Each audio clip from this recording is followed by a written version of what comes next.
டிவிக்கு ஆட்சியில் இந்த மாதிரி ஒன்று நடந்துச்சுன்னா அதை எப்படி வந்து சால்வ் பண்ணியிருந்திருப்பீங்க? முதல்ல வந்து ஹைப்போதட்டிகளுக்கு பதில் சொல்கிறத விட நான் ஒரு விஷயம் சொல்கிறேன். மிக தெளிவாக நம்முடைய கொள்கைகளை வடிவமைக்கும் போதே மதச்சார்பற்ற சமூக நீதி அப்படின்ற பெயரை கொடுத்துட்டு அதில் நம்முடைய கொள்கைகள்லாம் சொல்கிறோம்.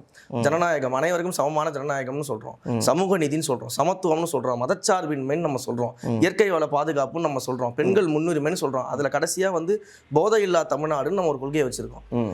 போதையில்லா தமிழ்நாட்டை உருவாக்குவது எங்கள் லட்சியம், அதுதான் எங்களுடைய கொள்கைன்னு சொல்லி நம்ம அந்த கொள்கையில் வந்து நம்ம லிஸ்ட் அவுட் பண்ணியிருக்கோம்.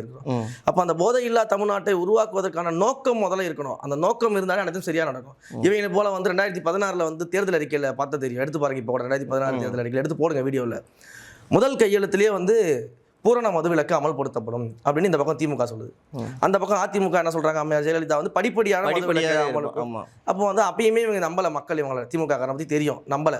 அப்ப என்ன பண்றாங்கன்னா படிப்படியாக மதுவிலக்கு அமல்னு சொன்னே அவங்க ஓட்டு போட்டாங்க. ஒரு அளவுக்கு வந்து மதுபான கடையில் அவங்களும் குறைச்சதா வந்து நிறைய அந்த வெளியீடுகள்லாம் பண்ணாங்க. 500 கடையை குறைக்கிறோம், 100 கடையை குறைக்கிறோம், அதெல்லாம் பண்ணாங்க. இந்த 2016 அப்புறம் 2021 தேர்தல் வருது. அப்போ அம்மையார் அவர்கள் இல்லை. அப்போ 2021 தேர்தல் வரும்போது திமுகவுடைய தேர்தல் அறிக்கையில் நானும் வந்து எங்கேயாவது மதுபான கடைகள் பற்றி இருக்குமான்னு பார்த்தா கிடையாது, எதுவுமே இல்லை.